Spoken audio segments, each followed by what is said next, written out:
Se trata de Sheila Bilker, que es investigadora y analista de opinión pública, directora de la consultora 3.0 y además es magíster en comunicación y cultura. Sheila, bienvenida. ¿Cómo estás? Muy bien, te quiero decir que los invitados también queremos a Eloy. Sí, claro, sí, nos molesta mucho. Bueno, Sheila, hubo un solo gobernador en el acto de la UOCRA y todos sabemos, por información, que durante toda la semana Juan Mansur estuvo trabajando bastante para que vengan muchos gobernadores al acto de la UOCRA, que era un acto donde el discurso del organizador iba a ser para defender la gestión de gobierno de Gerardo Martínez, la gestión de gobierno de Alberto Fernández. Hubo pocos intendentes del conurbano, vi muy poco, te diría casi ninguno. Muy poco. Te diría casi, no sé si 2 o 3, pero casi nadie. Hubo pocos diputados, los más albertistas, los más conocidos, pero se sabía que los de la Cámpora no iban a estar, pero otros que están ahí en el medio tampoco estuvieron. Quizás el apoyo más significativo fue que estuvo Sergio Massa. Sí. No salió tal cual el gobierno quería, ¿no? Soria, ¿no? También. Tuvo Bueno, Soria, ¿no? pero estuvieron los ministros del gabinete, pero viste no que se sentaron Guado, un poquito más sí, lejos. También sí. hubo como una señal ahí. No Sí. estuvieron en primera fila. Sí, sí. Yo creo que una vuelta más sobre esta cebolla que tiene ya muchas vueltas de tensiones, ¿no? Digamos, dificultad para encontrar un punto común. Me da la impresión de que, bueno, esta es una escena difícil, ¿no? Digamos, era una escena para salir fortalecida y me da la impresión de que es difícil llegar a esa conclusión, más bien lo contrario, ¿no? Digamos, no sé cómo lo ves vos, pero me da la impresión de que, bueno, es una muestra, sobre todo por la propaganda que había tenido el acto previamente, claro. Es una muestra de debilidad, ¿no? Digamos, también uno debería preguntarse cómo estuvo organizado esto, ¿no? Digamos, a mí me da la impresión que las señales que deja, y esto es materia tuya, pero que no logró el apoyo que pretendía mostrar, pero por lo menos demostró que él quiere tener una iniciativa política que antes no mostraba. Sí, a mí me contaron, por ejemplo, que la invitación fue impartida por la UOCRA, no por presidencia. ¿No? Digamos, eso ya te marca una escena de cómo fue un poco movilizado, ¿no? Pero sí, ciertamente, es como vos decís, hay una gran dificultad para encontrar un punto común. La otra foto del día, por ahí es la foto de unidad de Juntos por el Cambio, ¿no? O sea, tenés la dificultad para encontrar el arco desplegado en su unidad del oficialismo y al mismo tiempo de la oposición, es cierto, con la ausencia de la figura de Macri, o sea, sin Macri, pero una foto también importante hoy, la de la matanza, ¿no? A mí me parece, después vamos a hablar de lo que pasó Juntos por el Cambio, me parece que lo significativo es que cuando una fuerza, una coalición, porque no es un solo partido, una coalición política como era Cambiemos, pierde la elección estando en el gobierno, el ABC de la política te dice que después se desmembra, se desarma, se pasan facturas, y no lograron mantener la unidad. De hecho, ganaron la elección de medio término y creo que le agarraron el gustito a esa unidad. Incluso hoy Gerardo Morales dijo, no hay Juntos por el Cambio sin radicalismo, como diciendo, el radicalismo va a estar ahí. O sea, como si había dudas, va a estar ahí. Mira, no se desmembró. Pero los padecimientos de hoy son disputas de liderazgo. No se desmembró, pero se empezó a chisporroteos ya hace tiempo que hay, ¿no? Digamos. Y esa disputa es, bueno, a ver... Pero es más fácil desmembrarse en el llano que en el poder. Totalmente. Y esto está dando al revés. Exactamente. Esa es la nota política. Yo creo que eso, sin lugar a dudas, también creo que el fenómeno de las voces opositoras dentro del gobierno son las voces opositoras más potentes que hay hoy en el país. Cuando vos escuchás el tono de los discursos, las razones y el tono de la crítica, te diría que es incluso mucho más duro que la crítica opositora, ¿no? Digamos que también hasta el día de hoy, bueno, hasta esta foto, viste, viene como un poco trastabillando respecto de, bueno, cómo pararse, cuál es el posicionamiento político, y lo que más trasciende, lo que más se ve es el tironeo interno, ¿no? Entonces, yo te diría... Hoy creo que la gran nota de la época es que el discurso más fuerte opositor al gobierno hoy está dentro del gobierno. ¿No? Digamos, y de la mano de eso, por otro lado, una recuperación de una serie de... No se puede solazar eso, es cierto lo que decís. Que lo más fuerte que hay en contra del gobierno se ve dentro del gobierno, las posiciones más duras. Las posiciones más duras están ahí. Y de la mano de eso, por supuesto, todo un recupero de un campo semántico vinculado a pueblo vinculado a defensa de los más Mira, necesitados. antes de dejarlo, Leandro, yo le hice el comentario cuando comenzaba, dentro de las rarezas que hay, que es raro el gobierno de Alberto Fernández, ¿no? Es raro. Hoy un ejemplo. Mira, el gobierno es raro, el clima está enrarecido, Sí. el contexto es rarísimo, el contexto local, pero también, digo, nacional, pero también el contexto internacional. Sí, pero Sheila, el martes habló Guzmán, le pregunta por las retenciones, dijo, no, las retenciones no van a subir.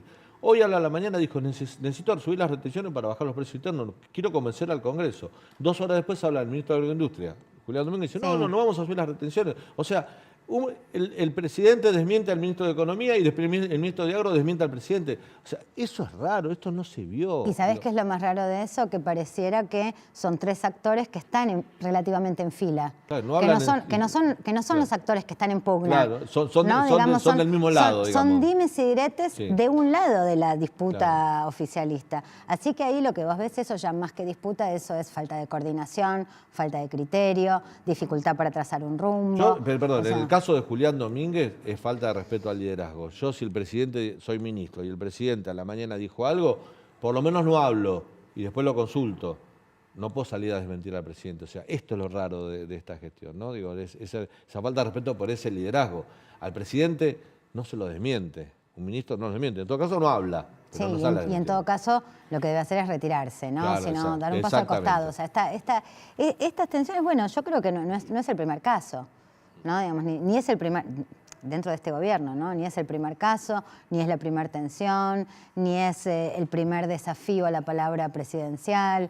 Yo lo que te diría es más de lo mismo hasta ahora, ¿no? Digamos, y más de lo mismo también en la dificultad para encontrarle el pulso a la gestión, al ordenamiento de la escena, verticalismo básico. O sea, un sistema presidencial, o sea, más vertical que el sistema presidencial no hay, más vertical que el peronismo no hay. Y eso hoy está cascoteado, ¿no? Si vos asesorás en comunicación a Alberto Fernández, después de lo que vimos esta mañana, ¿no? Él salió en una entrevista radial, lo pasearon por varios temas, en esos temas él como que presentó excusas ante cada cuestión que se mencionaba y terminó yendo en contra de lo que había dicho el ministro de Economía de las retenciones.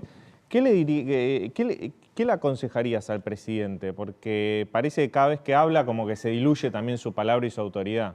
Mira, yo te voy a decir una cosa. El presidente recuperó un poco de imagen hace unos meses, en un periodo en el que su voz se escuchaba menos y se escuchaba más la de su vocera, la de Cerruti. Ese periodo que logró, igual, por supuesto... En márgenes bajos, ¿no? Sí, o sea, habló menos, recuperó imagen, ¿no? Digamos, es cierto que es difícil no hablar, no habló pero tuvo su foto atajando con los mocasines, ¿no? Digamos, toda esa escena playera, ¿no? Que recordaremos de hace unos meses. Sí, sí. La verdad que lo que se ve es que ante el retiro de la palabra pública, la figura solo por sí misma prolifera. Entonces, bueno, no sé, evaluar la palabra, sobre todo en un contexto en que vos tenés la palabra con un problema de credibilidad, donde la palabra empieza a devaluarse. Bueno, hablar menos es comunicar mejor. Sheila, ustedes midieron, ¿no? Algo en la provincia de Buenos Aires, cómo están, no sé si tenemos placas, Fede. Sí, hicieron estudios del impacto de la inflación en todo el país y en la clase media, ¿no, Sheila? Sí. ¿Y qué te dieron esos estudios? ¿Qué conclusiones podemos sacar? Mira, a ver, yo te voy a decir algo. Recién venimos hablando de la política, los dimes y diretes, las tensiones, las dificultades para comunicar. La verdad que todo eso aporta a la escena y lo que te muestra es algo que tiene que ver con que la ciudadanía cada vez más ve que el problema económico es muy importante, pero el problema en el fondo es político. O sea, esa idea... ¿Eso lo entiende la ciudadanía? Por supuesto. Nosotros preguntamos el mes pues pasado... la gente dice, bueno, me tienen cansado Alberto y Cristina, pero solucioname el problema de la inflación. O ven que el problema de la inflación también es producto de la pelea de Alberto y Cristina. Mira, 2 cosas al respecto. Por supuesto, la inflación es el principal problema. Es lo primero que aparece, yo te diría, es el desvelo cotidiano. ¿No? Digamos, porque es penuria en el día a día la inflación. O sea, es dificultad para componer la mesa, es dificultad para enfrentar cualquier gasto que se presente extra en los sectores medios, es dificultad para darse esos gustitos que hacían a la vida de la clase media. Pero cuando nosotros preguntamos cuál es la naturaleza de los problemas argentinos, preguntamos, ¿usted cree que son políticos o económicos? Aún en medio de esta crisis fenomenal, hay un porcentaje mayoritario, te diría casi un 2-1, que señala lo político. O sea que hay un entendimiento de que, la situación es crítica, ciertamente, ese reconocimiento está, pero que la cuestión política agrava los problemas económicos. Entonces, me da la impresión de que la sociedad argentina ha llegado a ese grado de conceptualización, por más que el desvelo cotidiano sea económico, ¿no? Entonces, tenés ahí un fenómeno que, bueno, el problema político, el problema económico está totalmente politizado. Es algo de lo que pasó con la inflación. La inflación es un tema económico. En algún momento, cuando entran los discursos políticos, cuando el presidente declara la guerra a la inflación, bueno, el problema se vuelve claramente un tema político. Entonces, hoy inflación es un tema de carácter político antes que económico, porque está politizado. Claro, es interesante cómo la gente percibe la inflación, ¿no? Porque ustedes preguntaron cuál es la primera palabra que se le viene a la cabeza cuando piensa en inflación.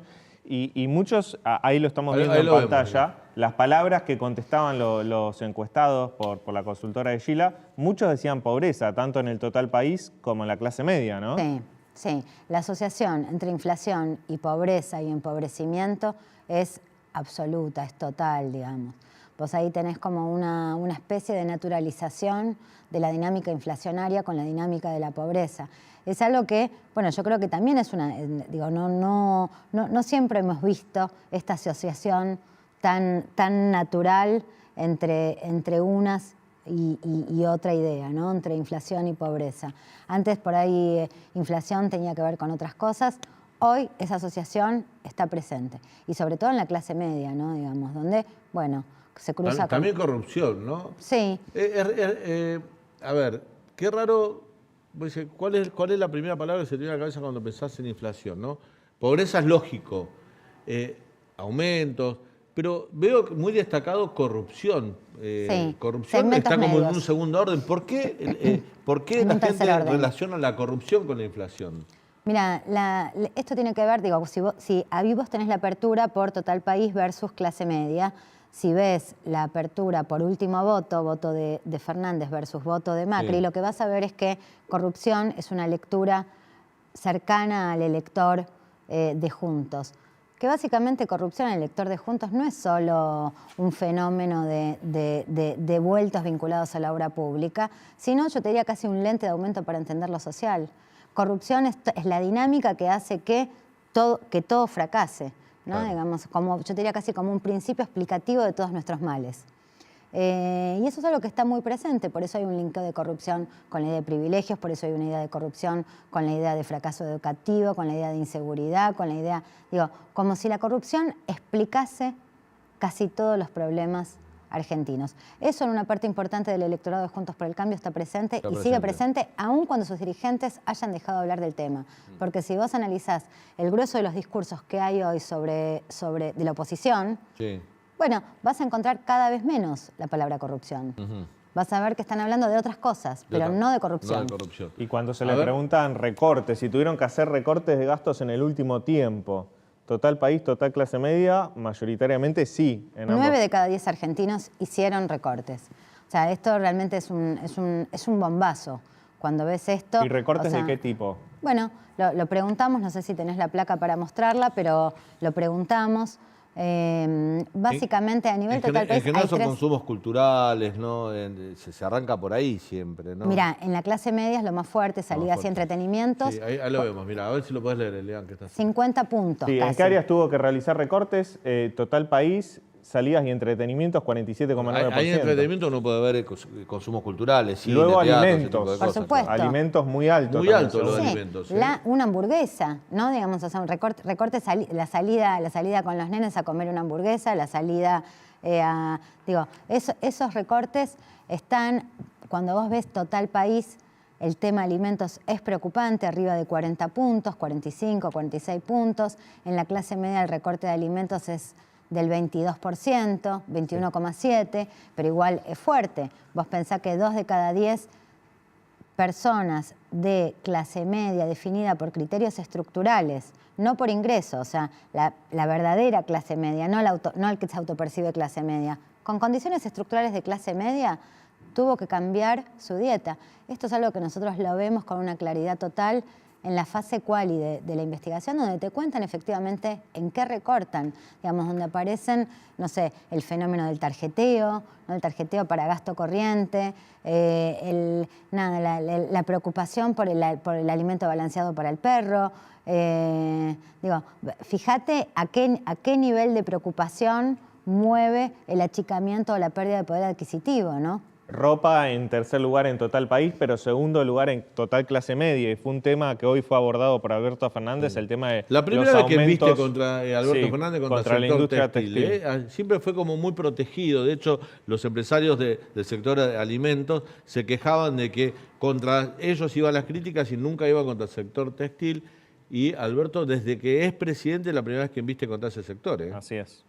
Bueno, son efectivamente dificultades que se enfrentan en la diaria, que lo enfrenta la población general, y la clase media, por supuesto, no está exenta, ¿no? Digamos, sobre todo porque la clase media puede tener rasgos de clase media por vínculo con el nivel educativo, por vínculo con el mundo laboral, pero ve mermado su ingreso, básicamente pérdida de poder adquisitivo. Por eso esa asociación tan natural entre inflación y pobreza. Y la otra cosa que hay que decir es, bueno, lejos de ser un problema abstracto la inflación, esto lo que te muestra es un problema cotidiano. A ver, no tenemos la placa, pero ¿hay diferencia de visión respecto a la inflación entre el votante de Macri, de Cambiemos, y el votante del Frente de Todos? Por supuesto. ¿Cómo es eso? Mira, en términos de las palabras y las miradas, para empezar, hay explicaciones distintas de por qué existe el fenómeno, ¿no? Digamos, los votantes de Juntos lo que te dicen es un fenómeno que existe porque hay emisión o porque hay suba de impuestos, como una lectura muy natural. El votante de Juntos opositor dice porque hay emisión monetaria y porque hay suba de impuestos. Sí, como predominantemente. Sí. ¿Y el votante de Frente de Todos? Posiciones predominantes, ¿no? Sí. Por supuesto vamos a encontrar, claro. La posición predominante es esa, y la posición predominante del votante oficialista, ahí también hay grieta, es porque hay empresarios que especulan, porque hay empresarios súper ambiciosos, porque hay empresarios aprovechadores y también porque hay falta de controles del gobierno, porque el gobierno no sabe ponerles un límite. O sea que, de alguna manera, fíjate que son como dos miradas y dos universos muy distintos. Ese es un dato muy kirchnerista, perdón que me meta.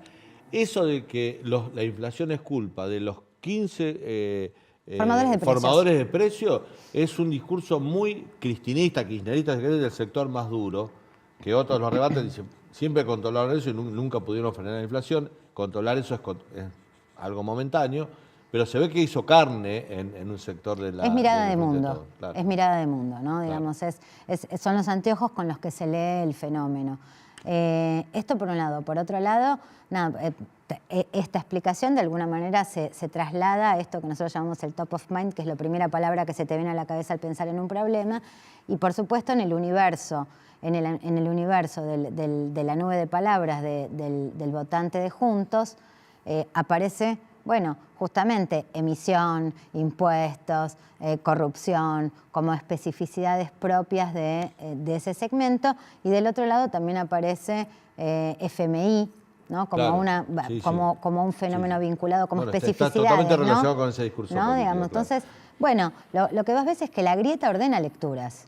O sea, la grieta no es solo un fenómeno de la política, es un fenómeno de mirada social, o sea, está en la sociedad. Sheila, ¿qué voto es más resiliente? Porque me acuerdo de 2018-2019, Macri, la gestión económica de Macri tuvo muchas dificultades, entre ellas corridas cambiarias, y la clase media estuvo afectada también 2018-2019. Ahora el votante del Frente de Todos también es afectado por la inflación, por la suba del precio de los alimentos. ¿Qué voto te parece más resiliente? ¿El de Juntos por el Cambio en 2019, que un 41% apoyó a Macri, o el votante de ahora del Frente de Todos, que pese a las dificultades puede seguir apoyando? Bueno, el votante del 19 de Macri, cuando uno mira adhesión electoral y crítica sobre la gestión, lo que uno ve es que han logrado activar un voto aún en el descontento y en la disconformidad económica, ¿no? Digamos, cosa que es muy difícil de hacer y en la general lo han logrado hacer. Hoy la escena, bueno, lo que vos tenés son barrios que barrios políticos, ¿no? Barrios electorales que te marcan el contorno de la escena electoral. El mundo o el bloque del voto oficialista es un voto duro. Cada vez más chica es la torta, pero es un voto duro, pareciera estar muy sólido. Y el votante de Juntos por el Cambio, bueno, es un voto más blando, se ve un poco más amenazado por la emergencia de Milei, como una figura que de alguna manera captura en mayor medida voto amarillo que voto azul, pero ojo, porque también hay un montón de electores azules, sobre todo en las juventudes, un poco disconformes, que lo están mirando con cariño. Buscan la rebeldía por ahí. Sí. Sheila, nos quedamos sin tiempo. Un No me placer. gustó tenerte en el programa, como Bueno, siempre. Bueno, muchas gracias. Gracias por la Gracias a información. ustedes. Breve corte.